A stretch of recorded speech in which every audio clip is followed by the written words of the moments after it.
বিশ্বনবী সাল্লাল্লাহু আলাইহি সাল্লাম বলেন,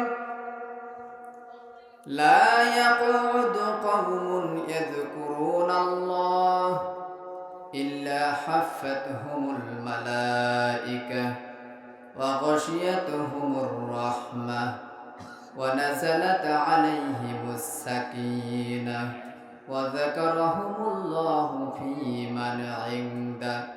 বোঝেন আর না বোঝেন বলেন সুবহানাল্লাহ। বিশ্বনবী সাল্লাল্লাহু আলাইহি ওয়াসাল্লাম বলেন, যখন কোন জনপদের কিছু মানুষ একত্রিত হয়ে জমিনের উপরে বসে আল্লাহর স্মরণ করে, কোরআনের আলোচনা হাদিসের আলোচনা শ্রবণরত অবস্থায় থাকে, আল্লাহর নবী সাল্লাল্লাহু আলাইহি ওয়াসাল্লাম বলেন ওই জায়গাটা আল্লাহর সম্মানিত ফেরেশতারা বেষ্টনী দিয়ে রাখেন। সুবহানাল্লাহ। ওয়া গাশিয়াতুহুমুর রাহমাহ।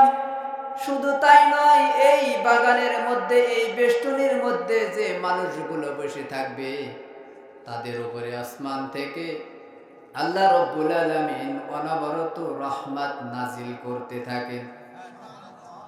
শুধু কি তাই, ওয়া নাযালাত আলাইহিমুস সাকিনাহ। এই ময়দানে যে মানুষগুলো উপস্থিত থাকবে তাদের অন্তরে, তাদের হৃদয়ে আল্লাহ রাব্বুল আলামিন সাকিনা নাজিল করে দেন। কি নাজিল করেন? সাকিনা মানে হলো প্রশান্তি। সাকিনা মানে কি? সাকিনা মানে হলো প্রশান্তি। তার মানে পৃথিবীতে দুই শ্রেণীর মানুষ আছে যারা কোরআনের শ্রোতা। কয় শ্রেণীর? দুই শ্রেণীর মানুষ আছে কোরআনের শ্রোতা। এক নম্বর হলো তারা যাদের সামনে কোরআনের আয়াত আলোচনা করলে, কোরআনের আয়াতগুলো যাদের সামনে তেলাওয়াত করলে তাদের অন্তরটা কেঁপে ওঠে। সুবহানাল্লাহ বলেন। সম্মানিত হাজিরিন, আল্লাহ রাব্বুল আলামিন বলেন, ইন্নামাল মুমিনুনা আল্লাযীনা ইযা যুকিরাল্লাহ ওয়াজিলাত কুলুবুহুম ওয়া ইযা তুলিয়াত আলাইহিম আয়াতুহু যাদাতুহুম ঈমানা ওয়া আলা রাব্বিহিম ইয়াতাওয়াক্কালুন। আল্লাহ রাব্বুল আলামিন সূরা আনফালের 2 নম্বর আয়াতে বলেন, নিশ্চয়ই আল্লাহর প্রকৃত মুমিন বান্দা তো তারা যাদের সামনে কোরআনের আয়াত নাজিল করলে, আল্লাহর স্মরণ করলে, ওয়াজিলাত কুলুবুহুম তাদের অন্তরটা কেঁপে ওঠে। শুধু কি তাই, ওয়াইদা তুলিয়াত আলাইহিম আয়াতুহু যখন তাদের সামনে কোরআনের আয়াতগুলো তেলাওয়াত করা হয়, যাদাতুহুম ঈমানা তাদের ঈমান আরো বৃদ্ধি পেতে থাকে। ওয়া আলা রাব্বিহিম ইয়াতাওয়াক্কালুন। আয়াতের শেষে আল্লাহ বলেন, এক পর্যায়ে তারা শুধুমাত্র একমাত্র আল্লাহ ছাড়া আর কারোর উপরে ভরসা করে না। তাও সুবহানাল্লাহ বলবো না? তার মানে এই ময়দানে বসলে, কোরআন শুনলে অন্তরের মধ্যে প্রশান্তি লাগে, শান্তি লাগে। আবার আরেক শ্রেণীর মানুষ আছে যাদের সামনে কোরআনের আয়াত তেলাওয়াত করলে ওদের অন্তরে জ্বালা ধরে যায়। ওয়া নুনাজ্জিলু মিনাল কুরআনি মা হুয়া শিফা ওয়া রাহমাতুল লিল মুমিনিন। আল্লাহ রাব্বুল আলামিন বলেন, এই কোরআন আমি নাজিল করেছি মানুষের জন্য হলো ঔষধ। মানুষের জন্য কি? মানুষের জন্য হলো ঔষধ। মা হুয়া শিফা ওয়া রাহমাতুল লিল মুমিনিন, আর যারা মুমিন তাদের জন্য হলো রহমত। তাও সুবহানাল্লাহ বলবো না? তাহলে মানুষের জন্য হলো ঔষধ আর মুমিনদের জন্য হলো রহমত। ওয়ালা ইয়াজিদুজ জালিমিনা ইল্লা খাসারা। আল্লাহ বলেন, জালেমদের জন্য এই কোরআন ক্ষতি ছাড়া আর কিছুই বহন করে আনে না। কথা বোঝা গেছে? তার মানে যারা মুমিন তাদের জন্য কোরআন হলো রহমত, তাদের অন্তর কেঁপে ওঠে, তাদের হৃদয়ে প্রশান্তি লাগে, তাদের মনে শান্তি লাগে। কিন্তু যারা জালেম তাদের সামনে কোরআন তেলাওয়াত করলে তারা মনে করে আমার বিরুদ্ধে করছে। কথা বোঝেন? তাহলে কোরআনের 1 নম্বর শ্রোতা পেলাম যারা কোরআন শুনলে খুশি হয়। 2 নম্বরে আছে, ওয়া ইযা ক্বিলা লাহুম তাআলাউ ইলা মা আনজালাল্লাহু ওয়া ইলার রাসূলি রাআইতাল মুনাফিকিনা ইয়াসুদ্দুনা আনকা সুদুদা। এদেরকে যখন বলা হয় আল্লাহ তার রাসূলের উপরে যা কিছু অবতীর্ণ করেছেন তোমরা তার দিকে ফিরে আসো, এরা কারা? এরা হলো মুনাফিক। এই মুনাফিকদের সামনে যখন কোরআনের আয়াত দিয়ে দাওয়াত দেওয়া হয়, বলা হয় তোমরা আল্লাহ এবং তার রাসূলের দিকে প্রত্যাবর্তন করো, ফিরে আসো, আল্লাহ বলেন তখন তুমি দেখবে এই মুনাফিকদের এরা তোমার দিক থেকে মুখ ফিরিয়ে দূরে সরে যাচ্ছে। কথা ক্লিয়ার? তাহলে বোঝা গেল কোরআনের শ্রোতা হলো দুই রকম। এক নম্বরে হলো কোরআন শুনলে তাদের অন্তর কেঁপে ওঠে, অন্তরে শান্তি লাগে। আর দুই নম্বরে হলো কোরআন শুনলে ওদের অন্তরে রোগ আরো বেড়ে যায়। আল্লাহ নবী বলেন এরা হলো মুনাফিক। এরা কি? তাহলে এই ময়দানে বসলে অন্তরে শান্তি লাগে। আলাইহিমুস সাকিনা ওয়া যাকারাহুমুল্লাহু ফি মান ইনদা।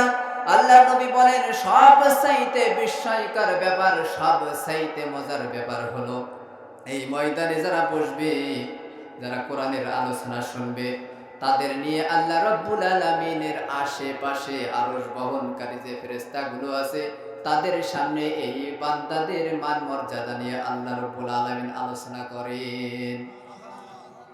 তাহলে আপনারা খুশি না বেজার? তাহলে এই ময়দানে বসলে লাভ আছে না নেই? তাহলে যারা মনে করে এখানে বসলে লাভ নেই, তারা আছে বাজারে। ঠিক না বেটি?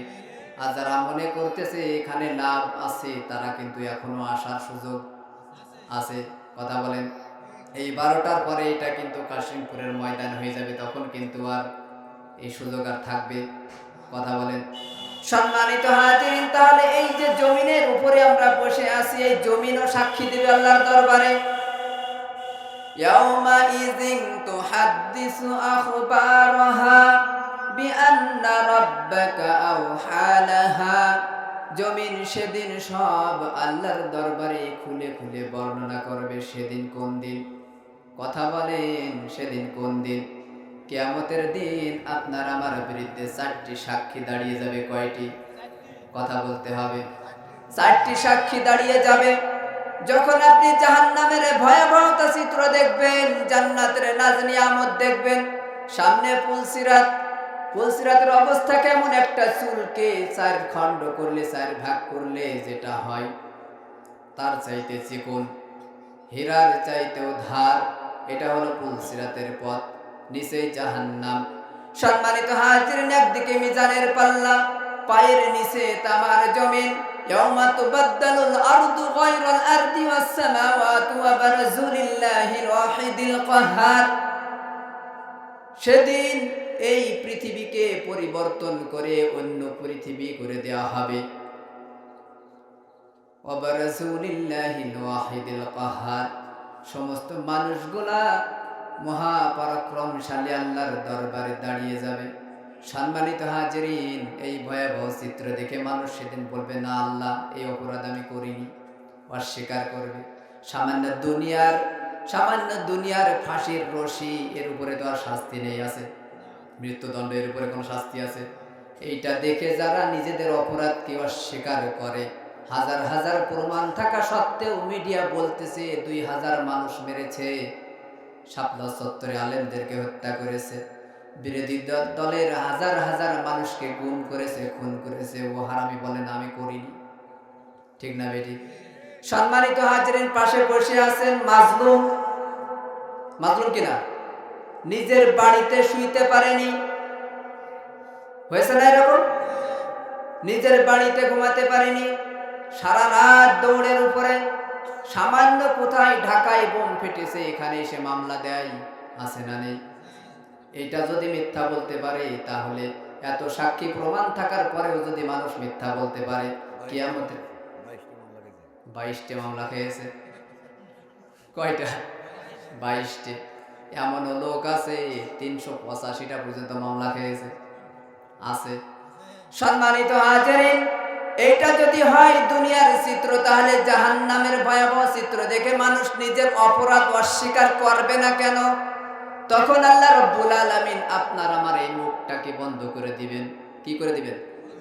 মুখটাকে বন্ধ করে দিয়ে 4টা সাক্ষী দাঁড় করাবেন। কয়টা?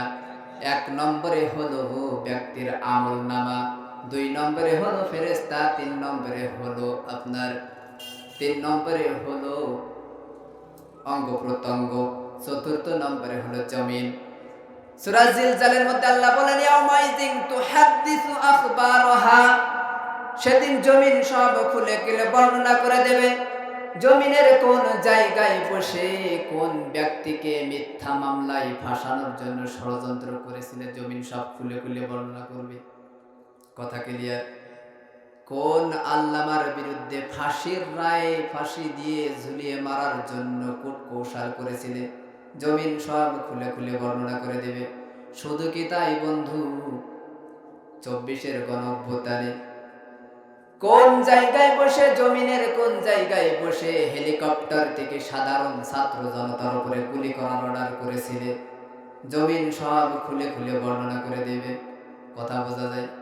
সম্মানিত হাজিরিন, এটা যদি হয় তাহলে আমরা যারা এখানে বসে শীতের রাতে আরামের বিছানাকে হারাম করে দিয়েছি, ঠান্ডা মাটির উপরে বসে কোরআন শুনতেছে, কোরআন এই ময়দান কি তাহলে আল্লাহর দরবারে সাক্ষী দেবে না?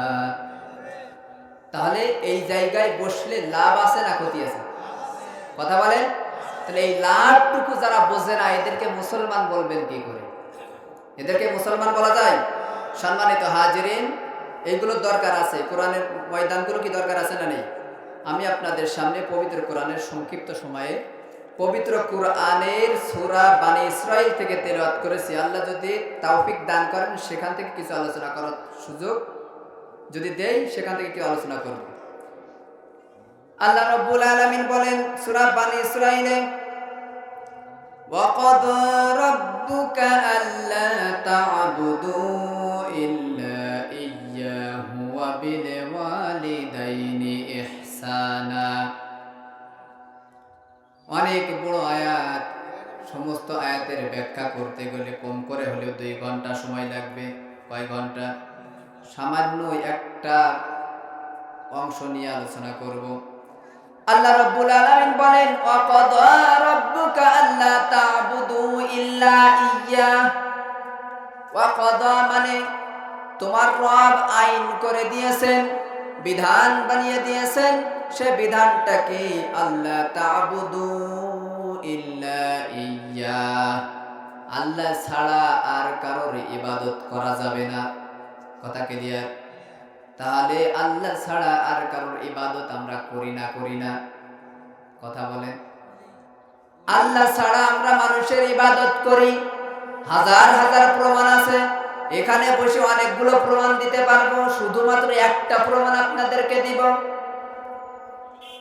আল্লাহ বলছেন, ইয়া আইয়ুহাল্লাযীনা আমানু দুখুলু ফিস সিলমি কাফা। হে ঈমানদারেরা, তোমরা ইসলামের মধ্যে পুরোপুরি প্রবেশ করো। ইসলামের মধ্যে পুরোপুরি প্রবেশ করো। ফিস সিলমি কাফা, আপনি যখন মশারির মধ্যে প্রবেশ করেন, এক পা বাইরে রেখে দেন মনে হয়। এই যে শীতের সময় কম্বল লেপের মধ্যে ঘুমান, মনে হয় এক হাত বাইরে থাকে। তার মানে এর দ্বারা কি বুঝলেন? আমরা পুরোপুরি মশারির মধ্যে ঢুকি নিজেকে সেভ করার জন্য, লেপের মধ্যে ঢুকি নিজেকে বাঁচানোর জন্য শীতের হাত থেকে। আল্লাহ বলছেন, তোমরা যদি জাহান্নামের আগুন থেকে বাঁচতে চাও, ফিস সিলমি কাফা, ইসলামের মধ্যে পুরোপুরি প্রবেশ করো। এটা কার হুকুম? আমরা কি ইসলামের মধ্যে পুরোপুরি প্রবেশ করতে পারছি? সম্মানিত হাজিরিন, ইসলামের মধ্যে আমরা পুরোপুরি প্রবেশ করিনি। শুধুমাত্র নিয়েছি নামাজ, শুধুমাত্র নিয়েছি হজ, শুধুমাত্র নিয়েছি যাকাত, শুধুমাত্র নিয়েছি দান সাদকা। ঠিক না বেঠিক? আমরা নিয়েছি রোজা। এইগুলো পালন করলে কেউ আমাদের পিছনে লাঠি মারে না, আছে না নেই?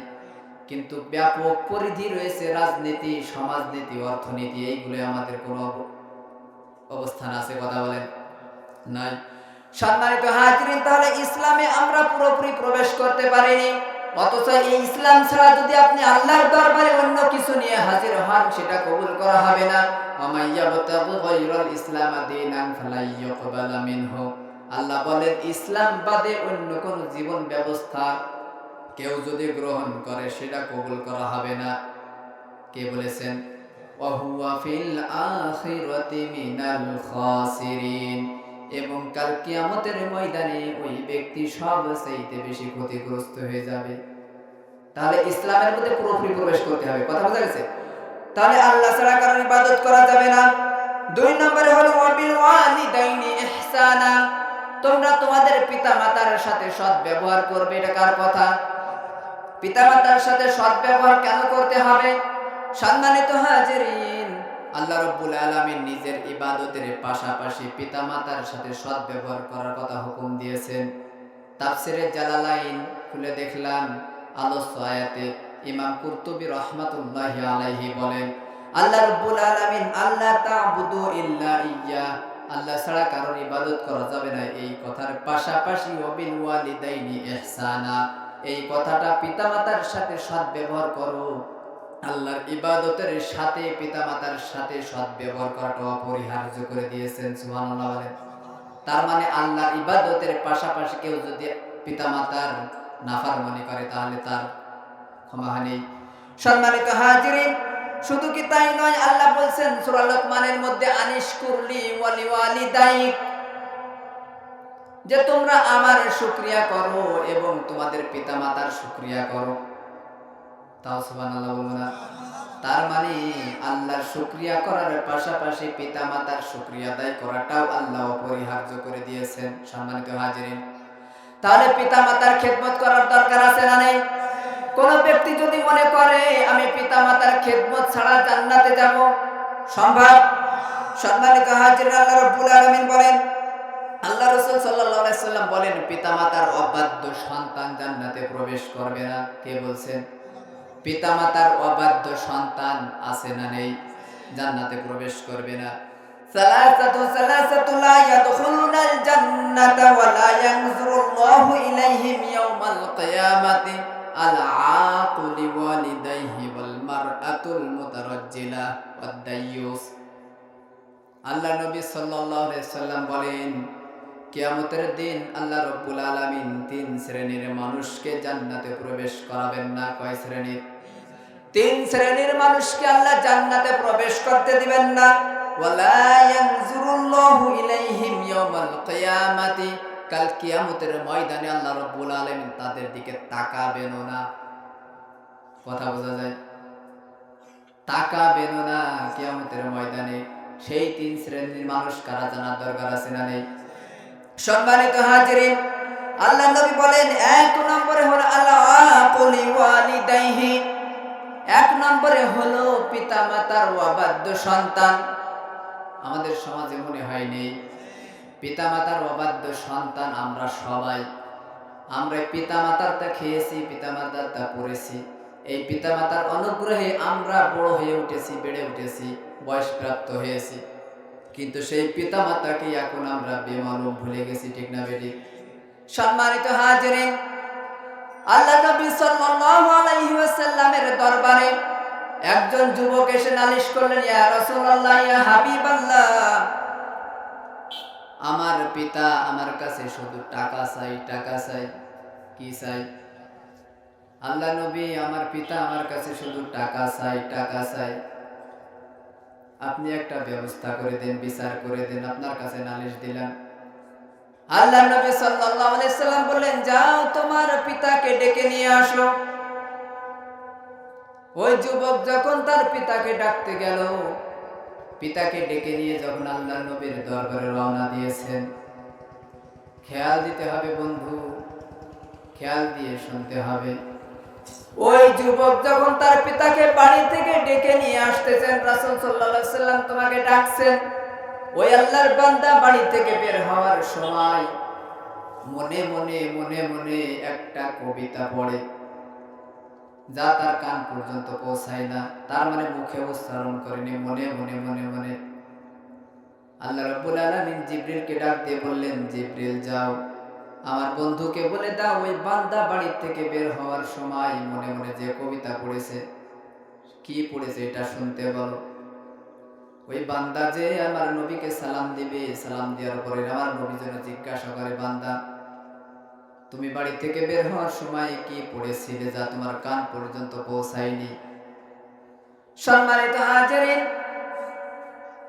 ওই বান্দা যখন তার সন্তানকে সাথে নিয়ে আল্লাহর নবীর দরবারে রওনা হলেন, আল্লাহর নবীর কাছে খবর পৌঁছায় দিলেন কে? কথা বলেন না কেন? আল্লাহ খবর পৌঁছায় দিলেন। ওই বান্দা যখন নবীর দরবারে প্রবেশ করলেন, সালাম দিলেন, আসসালামু আলাইকা ইয়া রাসূলুল্লাহ। আল্লাহ নবী সালামের উত্তর দিয়ে বললেন, আল্লাহর বান্দা, তুমি আগে বলো বাড়ি থেকে বের হওয়ার সময় মনে মনে কি পড়ছিলে? সুবহানাল্লাহ বললেন না?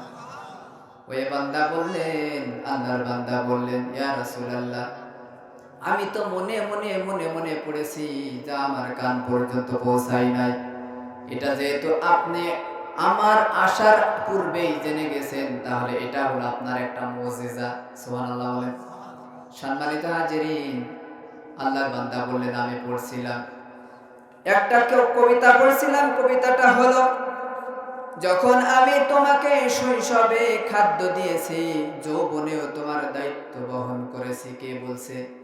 ওই পিতা তার সন্তানকে উদ্দেশ্য করে মনে মনে বলতেছে, আক্ষেপ নিয়ে। শুধুমাত্র আল্লাহ নবীর কাছে নালিশ করেছে, আমার পিতা আমার কাছে শুধু টাকা চাই, টাকা চাই। আমি তোমাকে শৈশবে খাদ্য দিয়েছি, যৌবনেও তোমার দায়িত্ব বহন করেছি। তোমার যাবতীয় খাওয়া পরা আমার উপার্জন থেকে ছিল। কোন রাতে যখন তুমি অসুস্থ হয়ে পড়েছো, তখন আমি সারা রাত তোমার অসুস্থতার কারণে জেগে থেকেছি। বন্ধু, বলেন তো, আমরা আমাদের সন্তানরা যদি অসুস্থ হয়, কোনো পিতামাতা কি ঘুমাতে পারে? কথা বলেন। সারা রাত জেগে থাকে পিতামাতা ওই সন্তানকে সুস্থ করার জন্য। অতঃপর যখন তুমি বয়স প্রাপ্ত হয়েছো, আমার আকাঙ্ক্ষিত বয়সে তুমি পৌঁছায় গিয়েছো, তখন তুমি কঠোরতা এবং রূঢ় ভাষা আমাকে প্রতিদান হিসেবে দিয়েছো। এই কবিতা পড়েছেন কে? ওই আল্লাহর বান্দা। যখন তোমার কাছ থেকে আমি আশা করছিলাম তুমি আমাকে একটু খেদমত করবে, আমাকে একটু সম্মান দিবে, আমাকে একটু স্নেহ করবে, সেবা যত্ন করবে, ঠিক সেই সময় তুমি আমার সাথে রূঢ় আচরণ এবং কঠোর ভাষা ব্যবহার প্রতিদান দিয়েছো। আফসোস, যদি তুমি আমাকে একটু একজন ভদ্র প্রতিবেশীর মতো আচরণ করতে। সম্মানিত হাজিরিন, ওই বান্দা বলতেছেন, যখন আমি বিয়ে করলাম, বিয়ে করার পরে দুইজনে চিন্তা করলাম আমাদের একটা সন্তান দরকার। আল্লাহ আমাদেরকে একটা সন্তান দিলেন। ওই সন্তান দেওয়ার পরে দুইজনেরই চিন্তা ভাবনা ওই সন্তানের উপরে পড়েছে। মনে করলাম এই সন্তানই আমাদের সব, এই সন্তানকে বড় করতে হবে। সম্মানিত হাজিরিন, আমি আপনাদেরকে বলতে চাই, একজন রিকশাওয়ালা প্রতিদিন খয়েরতলা বাজারে, এদিকে হাসিমপুর বাজারে, এদিকে চৌবনকাঠি বাজার, একজন রিকশাওয়ালা প্রতিদিন গালি খায়। খায় কি খায় না? কথা বলেন না কেন? একজন যারা দিন মজুর দেয় তারা প্রতিদিন গালি খায়, আছে না নেই? তারপরেও প্রত্যেক দিন সকালবেলায় আবার রিকশাটা নিয়ে বের হয়। কিসের কারণে? সন্তানের জন্য না নিজের কারণে? সন্তানের জন্য। গালি খেয়েছি তাও সন্তানের জন্য, জীবন যৌবন নষ্ট করে দিয়েছি সব সন্তানের জন্য। এই কথা শোনার পর আল্লাহর নবী সাল্লাল্লাহু আলাইহি সাল্লাম বলতেছেন, বান্দা, আল্লাহর বান্দা, ওই আল্লাহর বান্দার চোখ দিয়ে পানি গড়ায় পড়তেছে। আল্লাহর নবী নিজের চোখ দিয়েও পানি গড়ায় পড়তেছে। আল্লাহ নবী বললেন, আল্লাহর বান্দা, এই কবিতা শুধু তোমাকে কাঁদাই নাই, আমাকে কাঁদাই নাই, তোমার এই কবিতা শুনে আল্লাহর আরশ পর্যন্ত কেঁদে গেছে। তাও সুবহানাল্লাহ।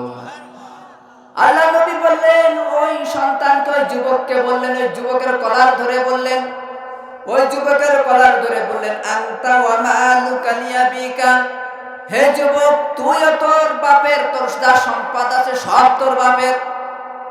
কে বললেন? আল্লাহ নবী বললেন, তার মানে আমাদের পিতামাতা বৃদ্ধ হয়ে গেছে, আমাদের যা আছে, আমাদের সম্পদ, ধন সম্পদ যা কিছু আছে সব কার? কথা বলেন না কেন? পিতামাতার। সম্মানিত হাজিরিন, ওই পিতামাতাকে আমরা আলাদা করে দিয়ে খাই, আছে না নেই? সম্মানিত হাজিরিন, তাহলে পিতামাতার খেদমত করার হুকুম দিয়েছেন কে? আল্লাহ বলেছেন, আল্লাহ রাসূল বলেছেন, তিন শ্রেণীর মানুষ জান্নাতে প্রবেশ করবে না। এক নম্বরে হলো আল আকুলি ওয়ালিদাইহি, ওই পুরুষ যে নারীর বেশ ধারণ করে। ওয়াদায়ুস, তিন নম্বরে হলো দায়ুস। দায়ুস কাকে বলে জানেন? দায়ুস কাকে বলে? দায়ুস জানেন আপনারা? দায়ুস হলো ওই ব্যক্তি যে তার পরিবারের অশ্লীলতাকে প্রশ্রয় দেয়, কথা বুঝলেননি, তাকে দায়ুস বলা হয়। এই দায়ুস জান্নাতে প্রবেশ করবে না। সম্মানিত হাজিরিন, পিতামাতার খেদমত করা আল্লাহর নবী অপরিহার্য করে দিয়েছেন। হযরতে তালহা ইবনে মুয়াবিয়া রাদিয়াল্লাহু তাআলা আনহু বলেন, আতাইতান নবী সাল্লাল্লাহু আলাইহি সাল্লাম, এক ব্যক্তি নবী করিম সাল্লাল্লাহু আলাইহি সাল্লামের দরবারে গিয়ে বললেন, ফাকুলতু ইয়া রাসূলুল্লাহ, তিনি বললেন, ইয়া রাসূলুল্লাহ, ইন্নী উরিদুল জিহাদা ফি সাবিলিল্লাহ, হে আল্লাহর নবী, আমি আল্লাহর রাস্তায় জিহাদ করতে চাই।